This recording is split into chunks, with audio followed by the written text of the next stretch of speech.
I don't know if you've got it on you now, but for a long time you carried a card in your wallet by the great Armenian-American author, William Saroyan.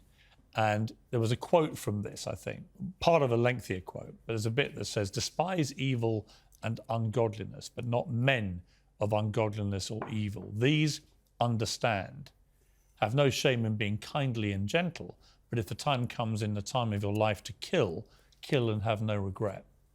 It's a powerful quote. It is, yeah. I don't think I knew what it meant really until, like I said, as you said, I carried that around forever. It made some visceral impact on me, and I could tell, I recognize the kind of, the rhythm of the thoughts in a way that was provocative, more provocative, say, than anything I'd read in a short form like that. And so I kept it with me, thinking I knew what it meant, but sort of like the way an onion gets peeled. It wasn't until I got to Ukraine where I really felt like, okay, now I understand this thing.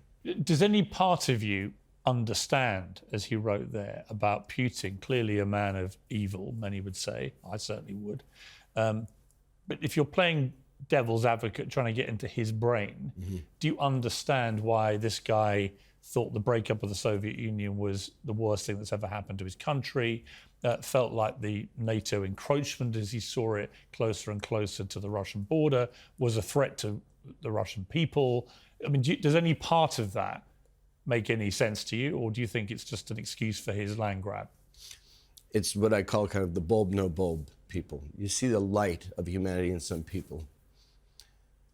So whatever the sort of speculation is, and I've read some of the histories of Putin and seen some of the documentaries, and I've certainly listened to better brains than mine talk about that and sort of analyze him.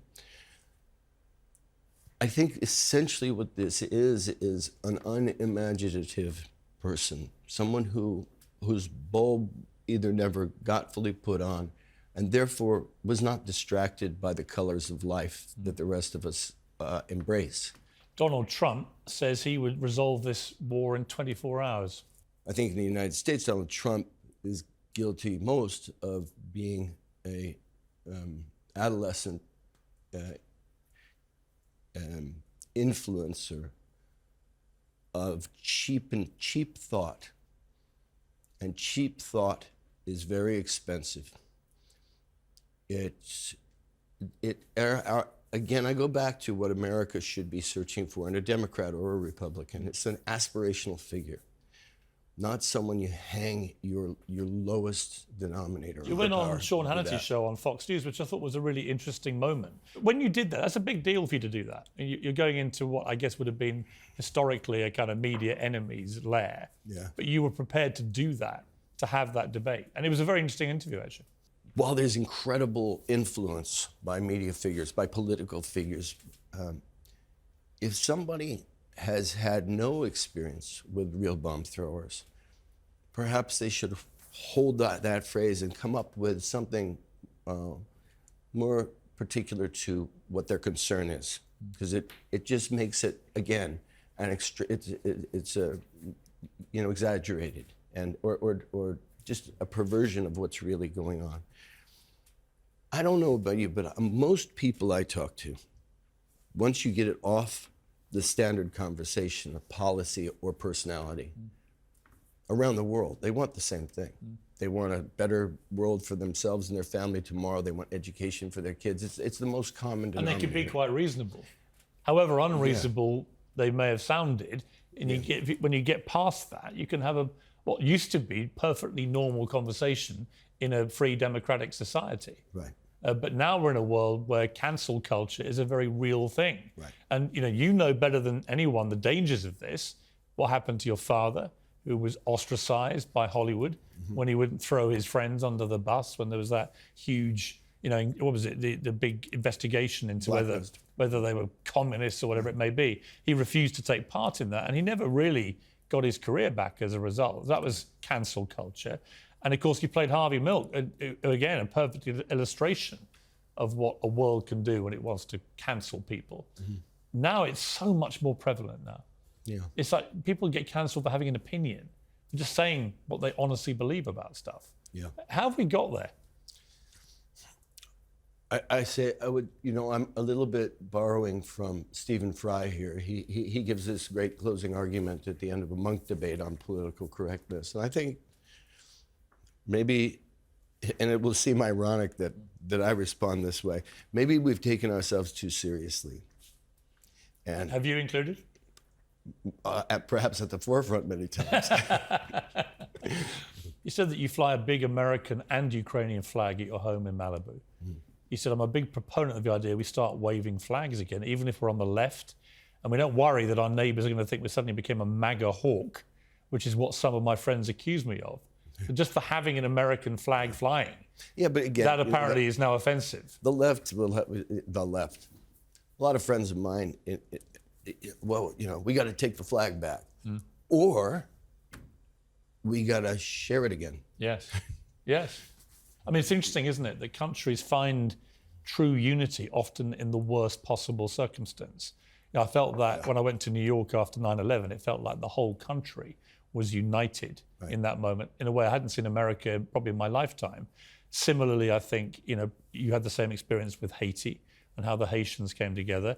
I certainly felt it, I think you did in Ukraine, that the Ukrainian people were just almost completely as one in their desire to save their country, preserve their freedom, back their president. That wasn't the case before the war started. No, but all the more, as important as our support of them to dominate this, to return their freedom and sovereignty to themselves and to rebuild their country, is the long-term plan. This is the opportunity for mankind, for all free thinking But why people. can't we unify? That we remember that once that's resolved, we have to have the spirit and resources in place for it to be the example of it continuing beyond them unified under war. That was the question I was going to ask you. The leading example. Why do we find it so hard to continue the unity when we get back to a more peaceful time? I think unities are cannibalized first by those who are promoting unity. I think things blow up from the inside of an idea, and I think even in the case of Russia after 1994, I remember the relief. The Cold War is over, people are dancing.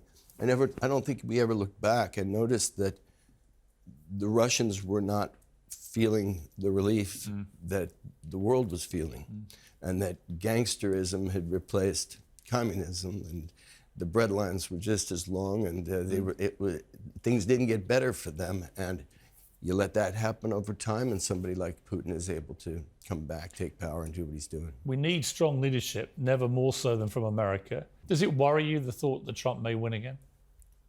Because nothing they're throwing at him seems to make any difference. In fact, it all seems to increase his popularity, all these indictments and so on.